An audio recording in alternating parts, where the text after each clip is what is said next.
This is Rob Tebbutt for Boxing Social in association with Betfred. Delighted to be joined here today. We're in lockdown with Bob Arum. How are you, Bob? Okay, good. I'm in Los Angeles, my house in LA, and the weather is glorious. The sun is out. You know, if it wasn't for the fact that I'm confined here, it would be absolutely delightful. I just mentioned to you briefly before we started the interview. This is the first time I've seen you with a little bit of a, I don't know, beard, stubble, what you'd call it, Bob. It's taken me 6 weeks to grow this.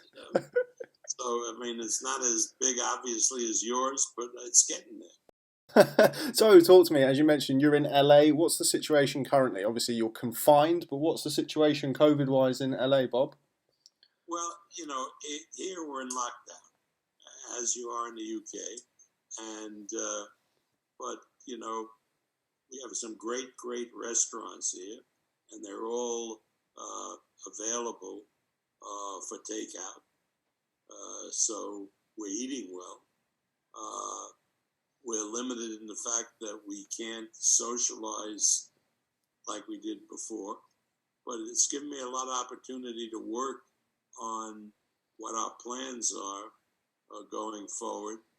And we're working very closely, for example, with the Nevada Commission to begin doing events in Las Vegas starting in June.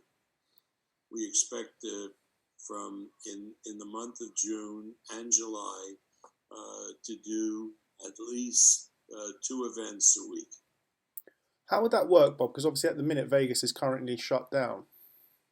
Vegas will be, the governor has said that Vegas will start opening on May 23rd, where our hotels, particularly our strip hotels, will be opening slowly. We're making arrangements to get like an entire floor on one of the major MGM hotels, and we put a gym to train for 2 or 3 weeks, and then, assuming everybody gets tested, do the events from a secure ballroom in the hotel, which will set up with lighting, a ring, and the television equipment. So we're working on that. It's not as easy as it sounds, but once we get rolling, to do 2 and even 3 events a week is not going to be that difficult. What kind of level of fights are you looking at there, Bob? A lot of promoters I've spoken to, they've said that, I mean, obviously we're talking about British promoters, they've kept it kind of British title level, regional title level. What types of level of fights are you talking about? We're going to try to do as many fights as possible, like we were going to do before the shutdown. In other words, we had some really good bantamweight championship fights. We had some like a super lightweight championship fight on the boards, and we hope to do those fights. In other words, we're going to be limited to the extent that there is a travel ban, that we can't like bring in fighters that we might ordinarily bring in, like Josh Taylor or Frampton or Mick Conlon to the United States. Probably not for a while. But we understand that the border with Canada will be opened in May. So there's a lot of good Canadian fighters that fight for us, like the heavyweight Rivas, like the light heavyweight champ Beterbiev, and Alvarez, another good light heavyweight. So we hope to have those fighters available. The Mexican fighters, like Burchell and Navarrete, champions who have visas in the United States, they'll be eligible to come in and fight. Unfortunately, for now, we can't get a guy like Lomachenko over from the Ukraine. So we'd have to give Lopez, who was scheduled to fight Lomachenko, a another fight, another title fight. So he keeps busy. But we're working very, very hard on that type of plan. I don't think we'll have live fights in the States, if at all, this year until November or December. You mentioned that this has just kind of popped into my head. Really, you mentioned Teofimo Lopez taking a title defense. Last time I saw him was Wilder Fury 2 Fight Week in Las Vegas. He said to me that he only is staying at 135 because it's the Lomachenko fight. Obviously, you're talking about him having another fight in between. Is there not a fear that he could potentially grow out of the weight before he gets that Lomachenko fight? No, I don't think so. He is a good nutritionist, and certainly if we can get that fight on this year, Lomachenko and Lopez, that's what we'll try to do, and he'll be at 135 for that fight. You mentioned the no live fights in the USA, or certainly not until the end of the year, if at all. Where does that leave your big super fights, your Wilder Fury 3, for example? How does that land lie? For Wilder Fury 3, right now, we put a pin in October. That may be a little optimistic, so we may have to drift that over until November. But we are exploring places outside of the United States to do that fight. And I think we're having some success. It's not in the Mideast, it's someplace else. And hopefully, I look forward to that happening. I mean, if we can do it in the United States with fans, then that's where we'll do it. If not, we'll confer with everybody and try to do it in a place that looks promising now outside the United States. I spoke to Frank Warren a couple of days ago. He said obviously the initial contract for the second fight, so the initial contract, the second fight, the Wilder Fury fight, had three destinations: New York, Los Angeles, and Las Vegas. But there is scope to go further afield, is what you're saying, if those can't be met. Yeah, we will talk to BBC people with whom we're getting along spectacularly. We had a very good experience with them in the last Wilder Fury fight. So I don't anticipate any problems if we have to shift the location outside of those three U.S. Cities. It's interesting you'd say that, Bob. That was actually something I was going to bring up. I spoke to a lot of ESPN media and several other media during Wilder Fury 2 Fight Week, and they said, as you just said there, that the whole event went pretty much as easy as it could have gone, and they said it was pretty much a direct contrast to Mayweather-Pacquiao. Why do you think that was? Well, I think with Mayweather-Pacquiao, the networks that we had involved were the two premium networks, HBO and Showtime, and they really aren't in the sports business. They had boxing, but that's all they had. And the people in charge tended to protect their turf more than anything else. For Wilder and Fury, we had two big networks, ESPN and Fox, and they do tons of sports, just about every sport, and big time, big games, and they weren't as really politically looking to protect their territories.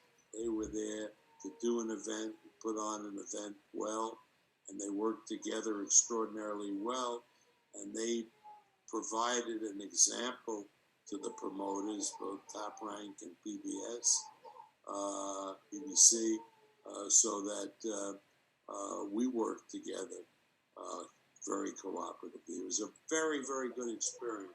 Mayweather and Pacquiao was not a very good experience. It's interesting you'd say that, Bob. It seems to me that that bodes well for the future. You've obviously got Errol Spence, Terence Crawford. That's one of probably the most highly anticipated fight in boxing right now. What you've said there sounds good. Sounds like this could be something that realistically, when boxing comes back, is an easier fight to make than people had initially considered. Yeah, because you have to understand, with HBO and Showtime, uh, they were really vying with each other uh, for different fighters, for particular events. With ESPN and Fox, as long as each of them get their share of events, these are events that wouldn't necessarily uh, be on pay-per-view and be publicized by both of them. It doesn't matter. So if we have a fighter of ours and it fits with Haymon and he would like to use them on a Fox show, or he has a fighter that we would like to use on an ESPN show, it is much easier to do that with these two networks than it was with HBO and Showtime. How is your relationship with Al, if you don't mind me asking, Bob? Obviously, you've had your back and forth, or well, probably yourself has said some bits about Al in the past. How is it currently? Surely it's been buoyed by the success of the last fight, albeit Top Rank coming out on top. Well, I think that's, human nature. If you had a good success and a good experience dealing with somebody in a big venture, then that clouds your thoughts, and that's what you come to expect. And so it leads much more easily to future events than from what we had with Mayweather Pacquiao, which was a horrible experience, I think maybe on both our parts. And therefore, you tend to stay away from events with the other side. So I think it's all good. I mean, we had such a good experience, and the promotion was so seamless and devoid of controversy and internal bickering that we look forward to subsequent events with them. And I think they're the same because, it wasn't like they just didn't give us trouble or we just didn't give them trouble. But everybody contributed. I mean, they had tremendous contributions to the event. We did. And that was good and made it a bigger event than it would have been, I think, if either of us alone had done it. Going back to Wilder Fury 3, obviously we've had some I wouldn't say misinformation, but conflicting stories coming out over this side of the pond recently about potential step-asides and undisputed fights between Anthony Joshua and Tyson Fury. I'm sure you've seen the comments. Bob, what do you make of those things and what can you clarify? Well, I've read the same things, but obviously nobody is taught seriously about step-asides. First of all, what are they going to be step aside with? I mean, if you're talking about Fury and Joshua fighting, where are they going to fight? How much money is involved? Who's going to pay for step asides? None of that has been ascertained or really worked on. And until that is, nobody is paying anybody step asides or offering anybody step asides. Whether it's Eddie or Frank or myself, we're all saying the same things. I mean, yeah, are we looking for proposals outside the country to do that fight? Whether it's after each of them fight Fury Wilder and Joshua Pula, or are we looking for an immediate fight? I mean, who's putting up the money? How much money do we have for the step aside? On what terms are we going to do it? None of that has even been remotely discussed. As far as we're concerned, we have never, ever talked to Shelley Finkel, Wilder's manager, or Al Haymon about a step aside. Frank has said and told us that he hasn't discussed it with them. So the idea of a step aside is sort of like wishful thinking of the writers, They're saying, hey, it's logical. That's the big fight. That's the fight you ought to really go into right away. Therefore, you must be talking about a step aside. But the truth is, we're not, because there's nothing to be talking to about. I mean, for example, if the revenue from a site would be $20 million, how would you talk about giving these guys, whether it's Pulev or Wilder, both of them, step aside money? I mean, are the fighters in the big fight like Fury and Joshua going to fight for next to no money because they paid all the revenue out to other fighters who'll sit on their ass on step asides? Right now there's no discussion of that because there's nothing there. And when there's something there, maybe we pursue it or maybe we don't. It depends on what's there. We've spoken about I'm looking towards a Fury Wilder fight, and that are all of my efforts. And I also co-promote Pulev, and I'm looking towards a Joshua Pulev fights, and that's my efforts in that regard. And again, it's way premature to discuss step-asides or whether anybody will ever be in a position to talk step-asides. You mentioned those two fights. They're obviously involving the two champions in the division, Tyson Fury, the WBC, Anthony Joshua, the unified champion. Are those fights, just to rule this out, are those fights just simply too big to go behind closed doors? Of course. I mean, when, just speaking from my own experience, when we did the Fury Wilder fight in February at the MGM in Las Vegas, our gate was $17 million. And in the United States, we don't pay a VAT. So it's really $17 million. Where do you replace that? If you go behind closed doors, you've immediately eliminated a major source of your revenue. And then you say, well, you can make it up on pay-per-view. Well, that's not necessarily the case, because people in the United States are charged $80 or were charged $80 to watch it on pay-per-view.